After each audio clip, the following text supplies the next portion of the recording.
and welcome to the Commission Files. I'm Will Leach and we're at Commission Christian Radio in Dundonald outside Belfast, and this time, as we're thinking about 2026 in the new year, I'm taking you into a history of service and community involvement, of simply being there in Belfast, even at times when things got incredibly tough, and then keeping it all going for years, 175 years in fact.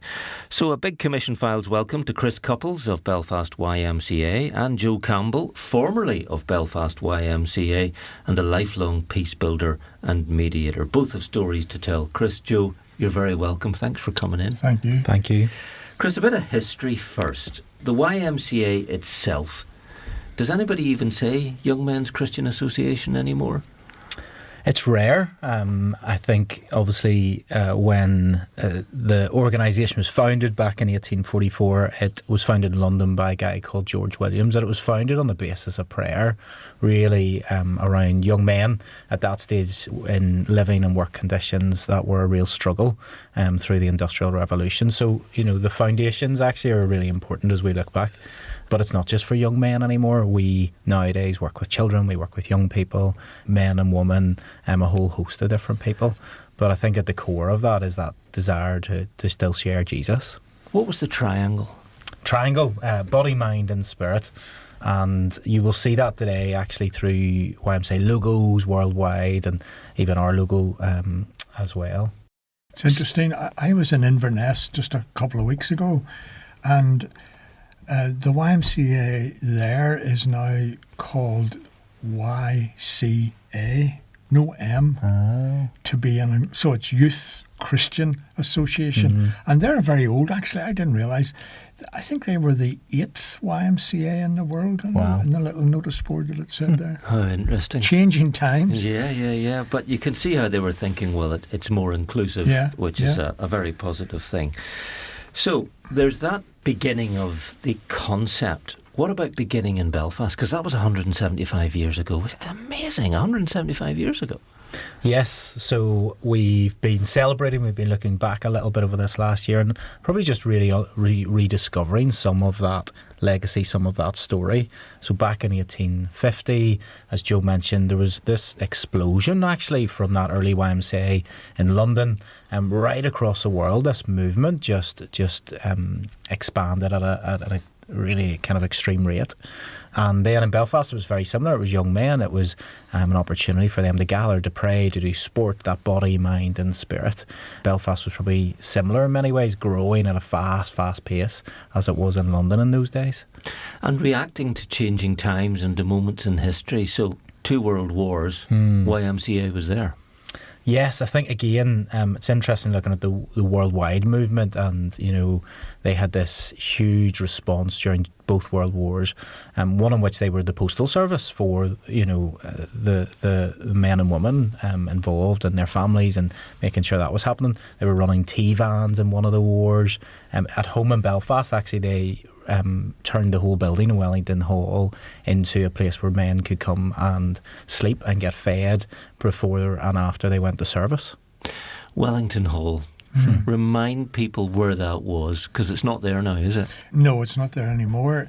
It was in Wellington Street, really right in the centre of Belfast. Probably seat a big auditorium with a gallery and a stage, probably seated 2,000 people. Really? Just amazing Huge, kind of place. Yeah. And then big kind of rallies, Christian rallies and events would happen there. It was really, I think for its time, it was really the kind of centre of Christian witness and international speakers, and that kind of thing was going on. We talked about moments in history. And that's where I want to come to moments in history that certainly happened during my life and Joe's life. Not sure about you, Chris. I'm not going to ask you. But we're going back 50 years to the 70s and to the Troubles. Yeah. You started working for I did. YMCA at that stage. Doing what? Yeah. I was a teacher in Belfast in a big boys' school. And in fact, the school had bought an outdoor centre in Newcastle, County Down, and I was seconded to be the warden of that centre, so I spent 4 or 5 years down there. And then one night I got a phone call from a guy called Michael Perrott. And he, at that point in his life, was the General Secretary of the YMCA. The YMCA had an old building which included that Wellington Hall, but the building was no longer suitable. And this committee and Michael, there's a board of the YMCA, business people and that sort of, and Christian men and women who had a vision for young people, were building, had planned and built a new centre right in the centre of Belfast. I just think it was amazing because in those days, in the 70s, Belfast was really being bombed quite successfully, if you like, by the IRA. And there were all sorts of movements of population going on.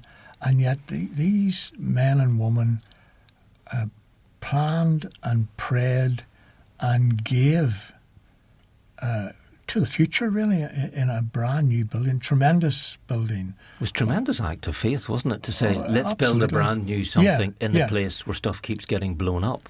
And in a city which was dead in the evening. There was no one using the city in the evening. No one at all. Buses used to stop at 7 in the evening for quite a few years. So this was a big act of faith. And Michael Perrott, in calling me, was saying, would you consider being our youth director at that point? And I'm in the Mourne Mountains, enjoying myself. And this was a crisis of faith. Would I leave the security of a teaching job, and that which I view enjoyed? out the window. Yeah, which I enjoyed very much, to move back. But I just, in talking to people that I know and knew me, it was the move for me. It fitted where God was leading me. You're in charge of what? In charge of that youth work, which was really targeting teenagers, late teens and early 20s, fellas and girls, Catholic and Protestant, because the city centre remained a kind of neutral place. So while housing was divided around the city, Catholics were living in Catholic areas, Protestants in Protestant areas, the city centre was a kind of magnet. And so we started off, we had all sorts of indoor sports and craft activities. And again, the 70s, Will, was a time of very high youth unemployment, very serious. And so we found ourselves working during the day with young people who had nothing to do, as well as a traditional kind of youth club in the evening. And that was most nights of the week. It wasn't just one night. It was a 6 nights a week operation, and 5 days, absolutely. And then there was a time when Saturdays, when the mods used to come into Belfast. I remember hundreds and hundreds of them. And the police persuaded me to open the YMCA. And so we kind of absorbed them all, mods and rockers, and the kind of tension that they brought. But at that point, it was just good for the city, and it allowed them to let off a wee bit of steam. I'm just trying to imagine that, because you would have always seen whatever the current trend was musically reflected in dress and style at the front of City Hall during the day. Because I remember when it was 50 punk rockers all looking identical, and they were interviewed and said, we just want to be different. And I laughed because they were all the same. When you had all those young people in, by and large, did it work? I mean, you had these different connections, these different groups, and you had that context of killings where largely young men were being killed by other young men. Yeah, it was very challenging. It did work, and it worked because we had a team of volunteers, Christian fellas and girls, Catholic and Protestant, who came from around the city and devoted themselves to 1 or 2 nights, some of them 3 nights a week, because they had been inspired to serve God among those young people. So it kind of worked, but very long term, and a real challenge. And you're talking about dress there and young people staying up. I mean, we had young people going into prison and maybe coming out 5 or 6 years later in the dress that they had gone into prison in, and they were totally out of kilt with everyone else. It was really amazing. But that's what they had. Yeah, that's what they had. And then you met them coming to see you. Yeah. You mentioned, and I remember this from a time when I started as a student in the early 80s, after about 7 o'clock at night, I didn't go down past Queen's, really, to be quite honest, because if something wasn't on campus, I wouldn't have dreamt of going into the city centre. And you said the buses used to stop at 7. Your youth club would have been after that. How did people get home? Yeah, the youth club started at 7:30. The leaders would have come together, to pray, and we had a little Bible time together, which was very important to weld that group together. So there might have been 20 leaders in a circle, and we're just praying and looking forward. And then we got our responsibilities for that night. The buses then began to go later and later. The last bus was at 11 o'clock, and it was mostly young people going to different parts of the city. And if you weren't quite sure what part of the city people were from, you just observed what bus they were getting on, and that told you more. Yeah, your question about did it work? Yeah, it did. We saw fellas and girls coming to faith in Jesus Christ. And what was the vision that Michael and you shared? Was it about fellas and girls coming to faith? Was it about that and healing and reconciliation? Absolutely. Was it about all of that? Yeah, absolutely. It was about growing tolerance and understanding. And we were learning as well. I mean, I was learning, Michael was learning, and the other full-time involved. We were all kind of learning. Now, as we look back now, with the hindsight of 30 or 40 years, boy, we realised we were taking a risk then. Don't worry you, but it's 50. Yeah, 50 years. Yeah. We were taking a risk. But it worked. And there were tense times, no question.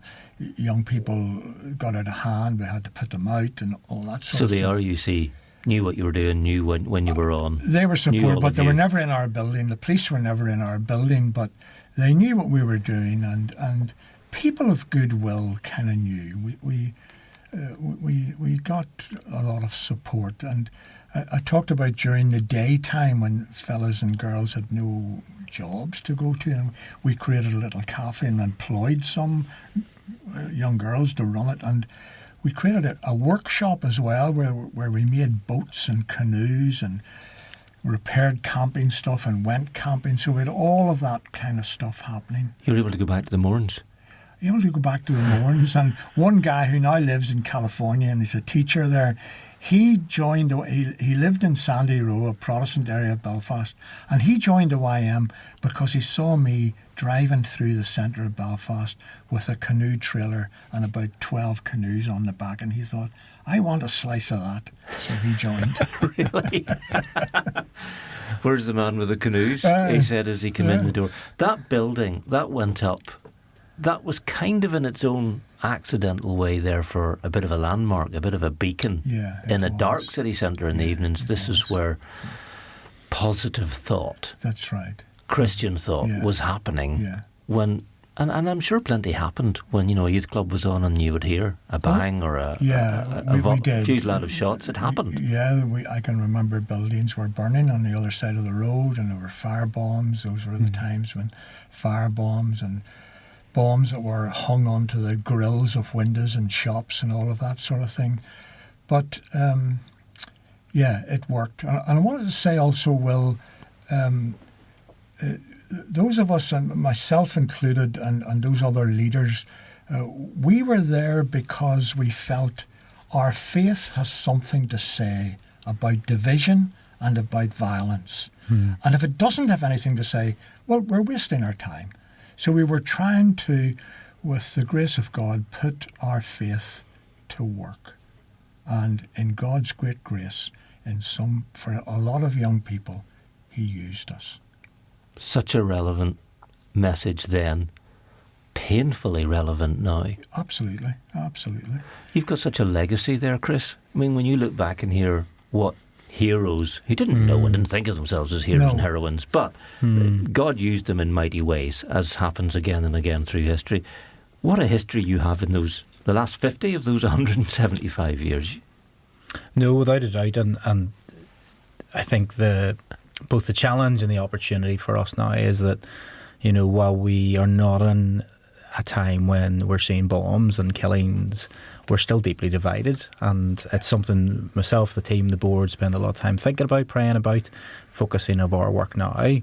Peace building is at the core of what we do and will remain the focus until probably there's a time where we're not needed in that and we respond maybe to a different challenge. But it's been really lovely to unearth and hear some of that history actually in this year where we've looked back and it's probably encouraged us to say, no, this God has, through the years, since Michael Perrott, as he led the organisation as General Secretary, and those who came after him, people have stewarded that vision of actually continuing to be a peace-building organisation. It's something that I guess I've learned quite a bit about in my 3.5 years, and increasingly I'm excited about actually how we continue to dialogue. It's different nowadays. We work with over 1,000 young people in local schools where we go in, but we start to explain, a little bit of what happened long before they were born and why that keeps them and their families maybe still divided today.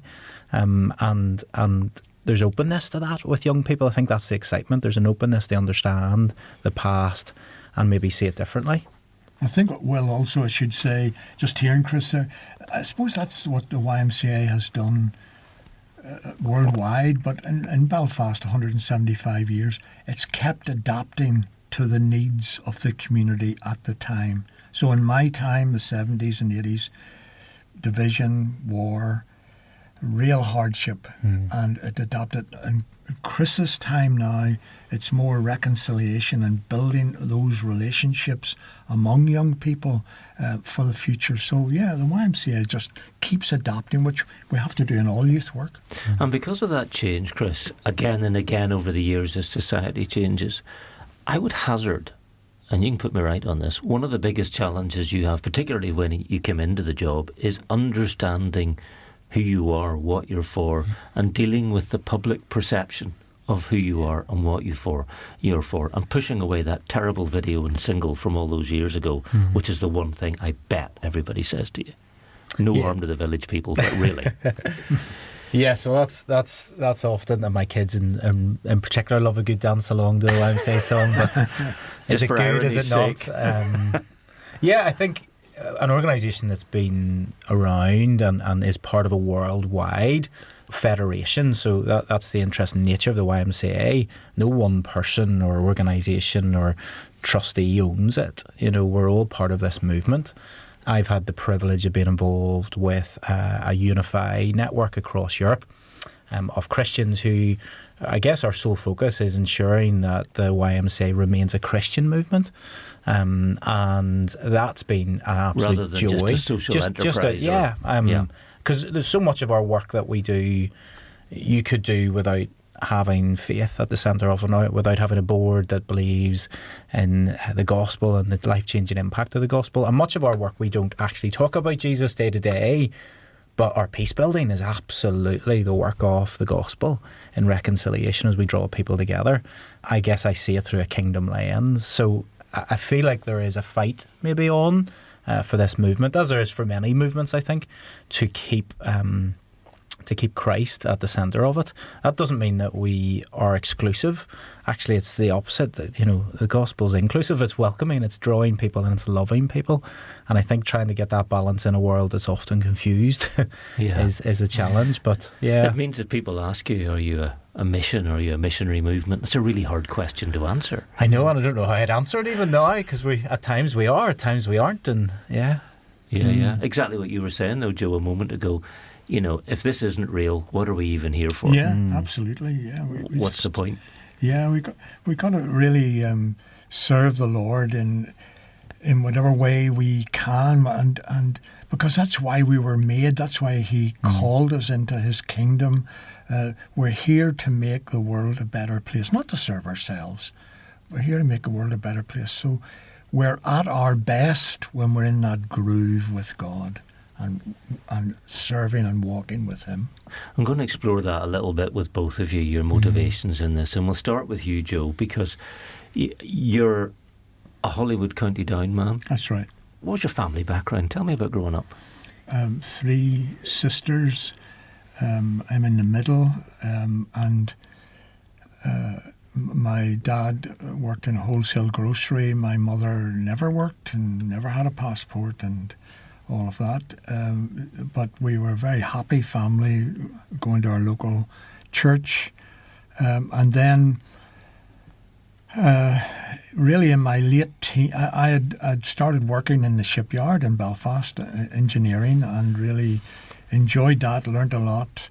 And really in late teens, really there was a kind of a void in my life. I still went to church, but it didn't kind of make sense. And yet my heart was asking me questions about that. And in a little youth group in that church, I gave my life to Jesus Christ. When was that? You're going back 71. And, you know, that I had never had any doubt in all those years down that God called me, that He's my Saviour, and He's urging me on to live for Him and walk with Him. Never had a day's doubt, which is amazing. So how did the young man working in the shipyard end up a teacher at the other side of Belfast, and very much the other side of Belfast? Yeah, because when I was at school, well, I didn't enjoy it, and I hopped out of school when I was still 14. And so I had a lot of learning to do in the shipyard as an apprentice, night classes, day release, all of that.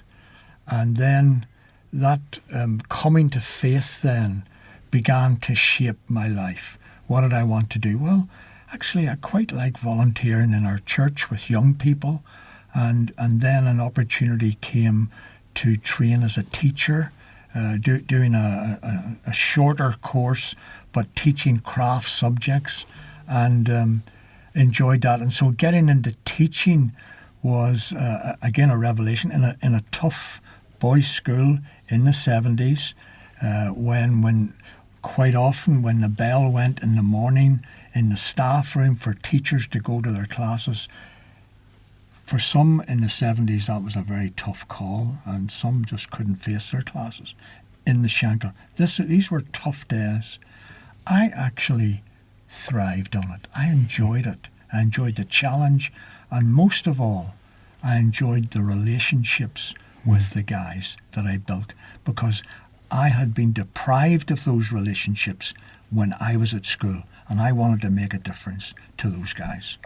Why, let's spell it out for people, why was it such a tough thing to go to those classes? What was it about the young boys, men they were teaching? Yeah. Were they traumatised? Was it about their upbringing? Was it related to the Troubles or poverty or inner city? What was going on? There was a lot of poverty, yes, a lot of disinterest from parents in their children.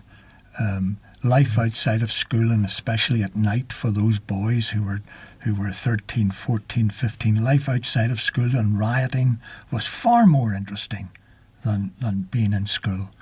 And if there was exams in school, those guys didn't. I mean, I remember a parents' evening in that school, and I remember going to the class to wait for parents.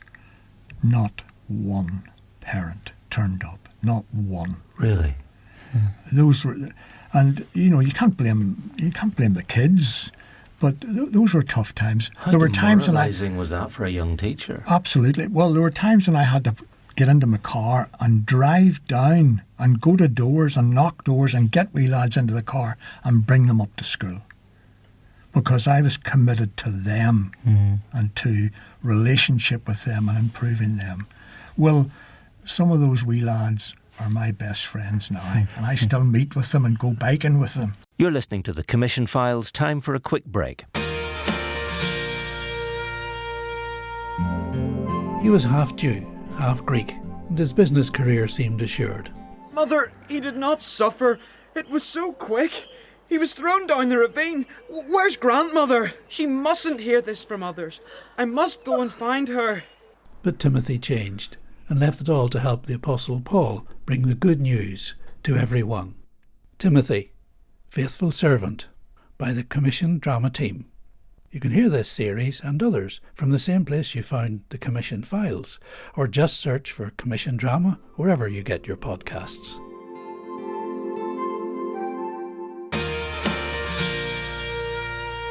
This is the Commission Files with Will Leach, and I'm chatting with Chris Cupples of the YMCA in Belfast and Joe Campbell, formerly of YMCA and a lifelong mediator and peace builder. Your upbringing, Chris, going to be straight about it, was a good bit later. A few years later. Yes, I'm one of 5 siblings, kids. Mum and dad. Dad was a teacher in BRA for most of his career over North Belfast, Cliftonville Road, and that was an interesting part of the world actually to go to school where we did. Mum was a nurse, and we always had strong faith in our family home, and I think when you're a kid you maybe don't always see and understand that, but now as a father of 3 kids, just seeing actually how my parents loved each other, lived out their faith, showed by example. Dad was often very quiet in his manner and his faith, but actually so strong, and I see the legacy of that now in my life, and I guess my kids' life as well.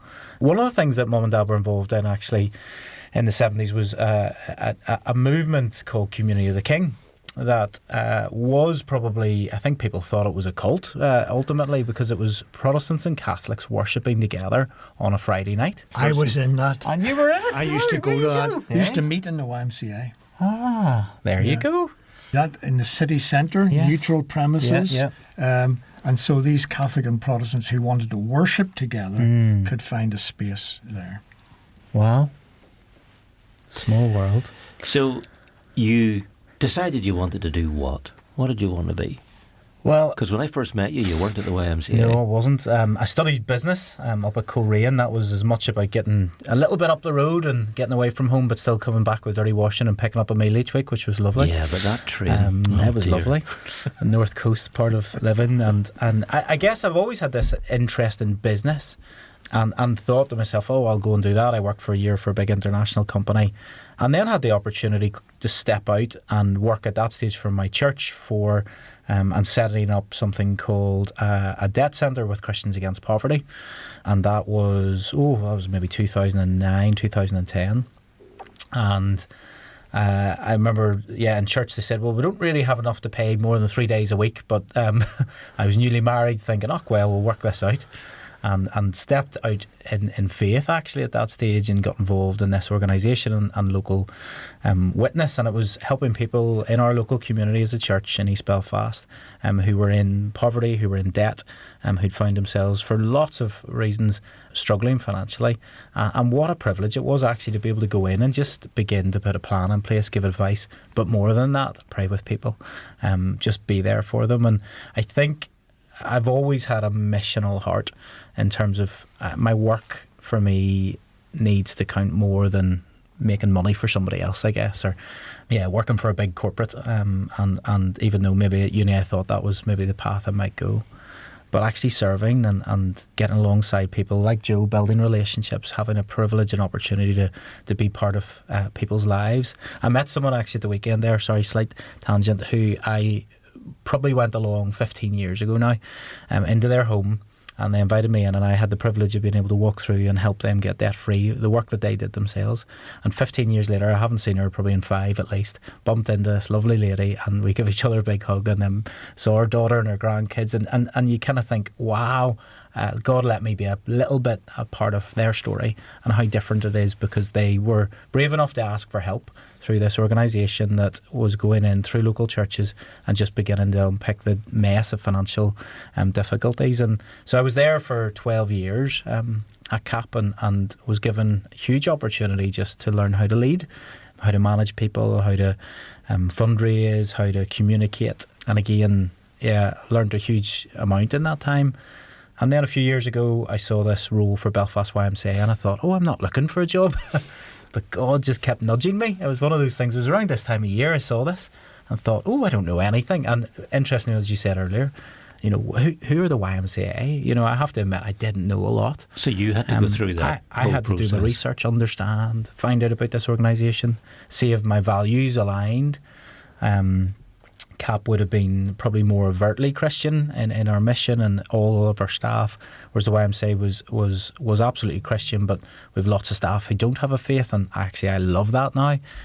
For me, is an opportunity where we can share Jesus with our staff team and care for them, and introduce them to what it means to follow him. But yeah, there was a journey there, and I think I had 3-stage interview. Each stage I wanted this more than the one before, and I got to that third one and left and thought, I would be so disappointed if I don't get this role. And it wasn't about the job, it was the mission and something that maybe God is just starting to open up, Joe, there's a few years since you left the YMCA between then and now, and I know you didn't sit about twiddling your thumbs, so what next? Well, yeah, I nearly burnt out in the YMCA actually, and with our own savings and the generosity of a bunch of friends, many of them connected to the YMCA, I got a year out, with my wife and family, and we went to the United States, and we lived in a seminary of a Mennonite seminary. Mennonites are probably a bit like Baptists, but they're pacifists. So these are people who have thought theologically about peace building. I really enjoyed that, and I came back and got a job with Mediation Northern Ireland. It really helped start Mediation Northern Ireland. It was just getting on its feet. So I trained in more and more on mediation, and then got involved in settling disputes on the street in Belfast and in other cities and towns around the place.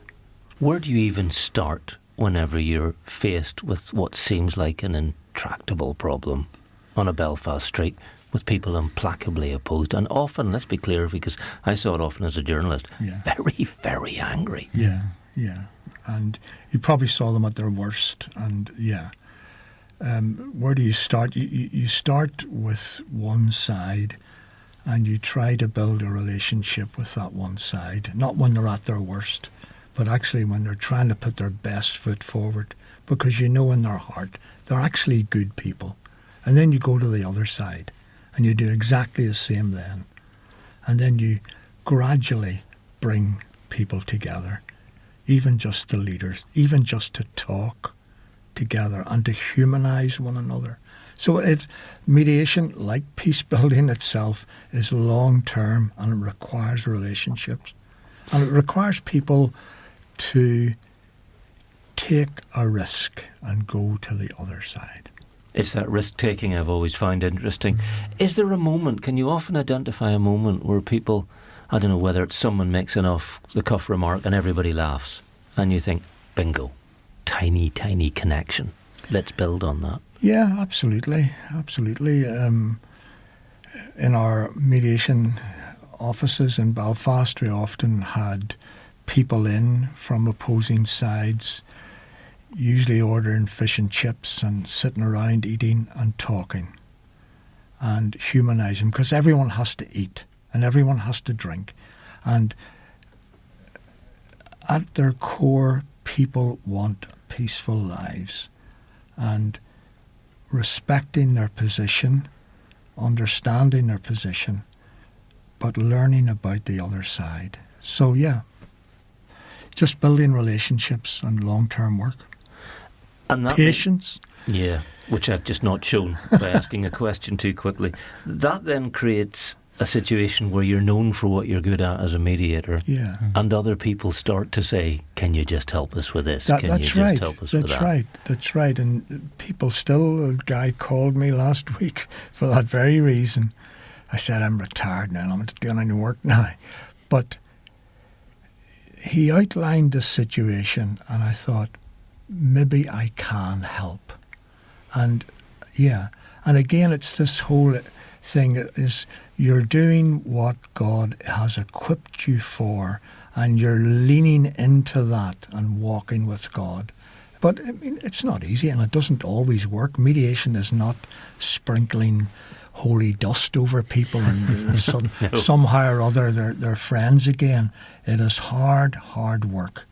But whenever two people or two groups begin to respect one another, you know there's the touch of God in that situation. We were in touch to arrange you coming here today, and I looked at all the things you've done. You've advised the Parades Commission here. You've worked along with the government in Westminster about community cohesion. That's right. Across the water in that England. Yeah. Think of race riots, 70s and 80s.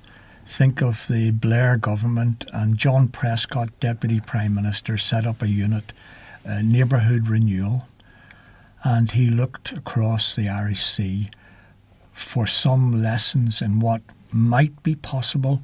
So he engaged some of us to go over there and to work with communities in Burnley and Blackburn and Oldham.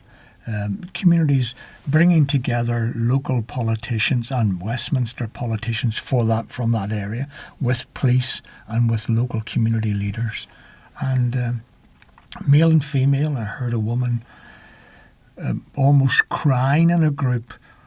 All these black people are taking over our town, and there were black people in the group, and it was just great that she was able to verbalise that and come to terms with the reality of a changing world and changing cities and towns.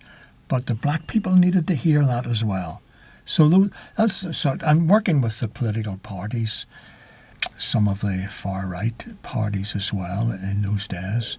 But important work, and fair play to in those days, the Blair government for even pushing the boat out and even looking at Northern Ireland. Is there anything we can learn from Northern Ireland? And maybe there was.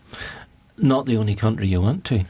No. Nepal for 4 or 5 years. Yeah, my wife and I had always thought we might do an overseas assignment, but the time was never right. And when the last of our children went to university, we closed the door in the house and went to Nepal with the Presbyterian Church for 4 years. Great time, great. And again, God had gone before us. 6 months before we arrived, Nepal had a 10-year war which had managed to kill 18,000 people. Of course, we don't know about it because there wasn't oil involved or anything like that. But there was a peace agreement 6 months before we arrived, and I was able to, with some contacts in the government there, work within the government, and it set up a Ministry of Peace and Reconstruction, and work with some of their politicians. Despite the language barrier, bringing politicians from Nepal to Belfast to meet politicians in Northern Ireland. And they came away, actually, of one story about, they sat around a table with members of Sinn Féin and members of the DUP, and so I had these 10 or 12 politicians from different parties as well. And when we came out and went to a cafe to debrief, they said to me, "Those people don't like one another, Joe." I said, "Yeah, that's right. They're not really in love with one another. But actually, neither are you lot as well. Because my aim of getting them out was to take them out of their country so they could humanise one another and begin to build relationships," which we did. It was great fun. Fun would be one word for it, but again, you were taking a risk. We've heard so much about taking risks and seeing things needing to change, and that's kind of your job now, Chris, because the YMCA, Belfast YMCA, 2025, 2026, 2027, and the years going on, radically different, obviously, from 1850. How would you summarise the focus of what you do now and the hopes you have for what you'd like to do really soon? Mm-hmm. Yeah, I think there's much of what we do which is continuing on in that long-term peace-building work, but the way that we do it and where we do it and how we partner with others do it is different. And I think it's that balance of going, what do we keep doing? And actually, what do we stop doing? Sometimes just those small programmes and decisions to stop doing, and I remember a couple of years ago we wrestled for ages with Duke of Edinburgh, a brilliant programme, and has loads of benefits for young people, But it was shrinking, and us kind of saying, actually, this is not the core of our work. There's loads of other people that do this and can do this. Let's set it down. At the same time, probably the risk side, I guess, as I look next year at budgets and impact of kind of where can we invest our time and our money? It's in particular for us how we continue to build and grow the youth team. So a couple of years ago we had 2 youth staff. We've now got 8. We're still kind of dreaming of that growing further, and it's not about numbers of staff. It's about actually, as Joe's talked about, working with young people right across the city, and dialoguing with them.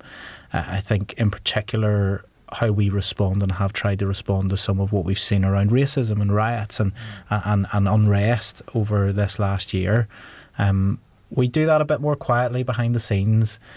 We want to get in and sit down and actually allow young people to wrestle with those questions, why, and the untruths and the mistruths about, these people are taking our jobs, or they're being housed in hotels, or this is happening. And, and at the core of all this, there's poverty, there's division, there's issues, there's unemployment, there's the challenge for our young people, I think, today of social media as well.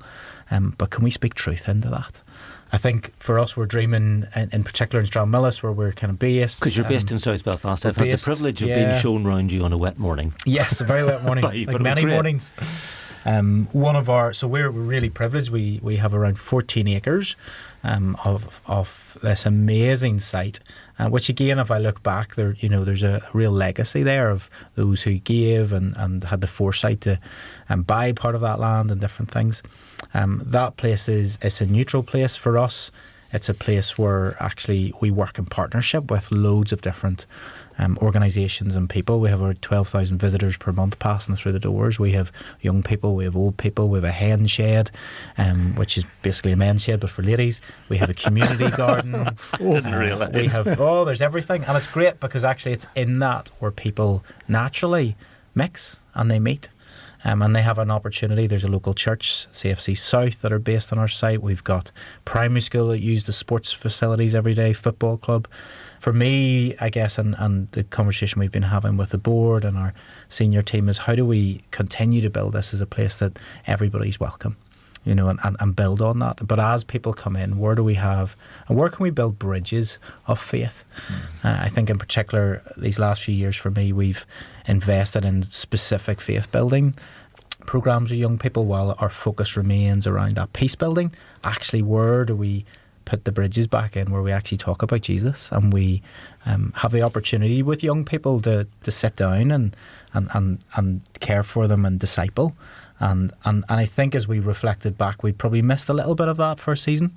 And we're reinvesting in that. And that's really exciting because young people are desperate to find out the truth about this world and life and all the complexities of it. And there's a real genuine interest to kind of explore Christianity. And we should be, 175 years on, doing exactly what this organisation was set up to do and giving people the opportunity to explore faith and ask about Jesus. Do you like the sound of that, Joe? Yeah, I do. Well, in the 70s and 80s when I was in the YMCA, the sports ground where Chris is describing was really quite exclusive for men and women who could well afford paying somewhere else. And I used to dream and hope and pray that somehow or other there would be a city farm on that ground. And so when I was up there last year and Chris was showing me around, you virtually got that now. And I was so pleased that ground is being used for something much more useful than middle class sport. It's actually what's really lovely, Joe. One of the things we've just recently set up is Forest School. Oh, yes. I don't know if you saw that when you were there, but the basic premises are young people spend too much time indoors. We de-risk all those environments, whereas actually we're going out, they're lighting fires, they're building dens, they're bug hunting, they're sliding through the mud, the rain. And the best days are when it rains heavily. I'm sure their mums are delighted. Which is great. But actually in that, a number of the things that we do now, we run a social enterprise, so there'll be aspects of that we charge for in the summer and people can pay for.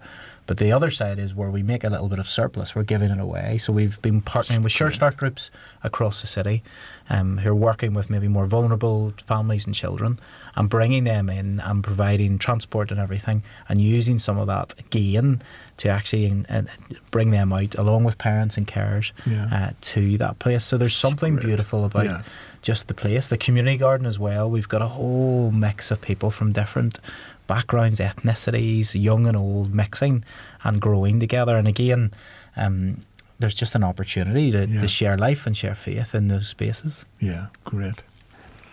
I love to ask this question, and this time it's brilliant for me because there's two of you, I get to ask it twice. Looking back on it all, Joe, why did you do any of it? What was the motivation? What got you out of bed? What made you go to a meeting that you were a little alarmed about or maybe even frightened of? What was at the centre of all?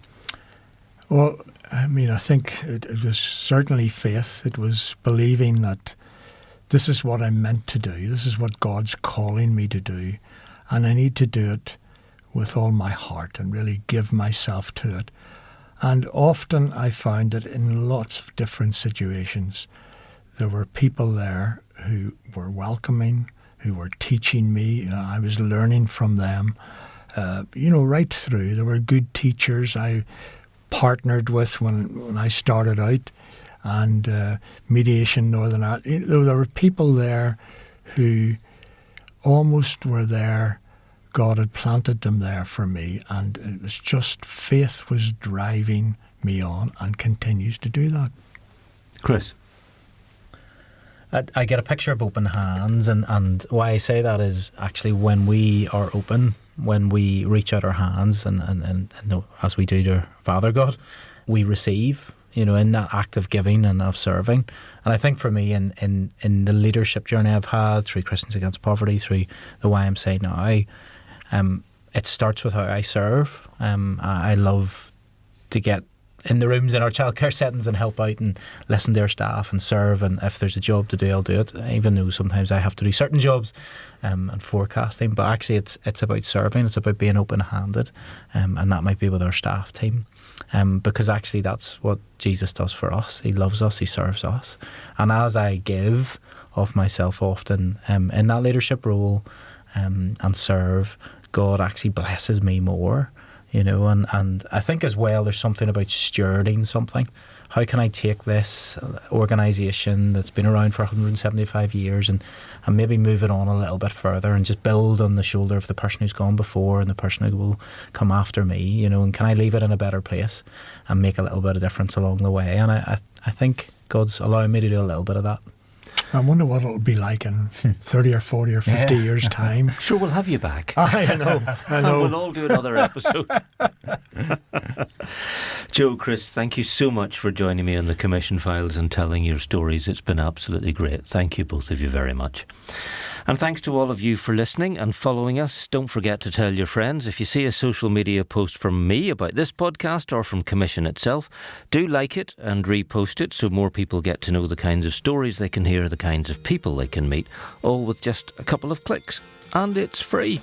Commission has a website, commissionradio.org. You'll find links there to our YouTube channel, Instagram, Facebook and LinkedIn pages. And I'll be back very soon. Let me tantalise you though, almost certainly with a bit more live music here in the studio. Until then, bye-bye.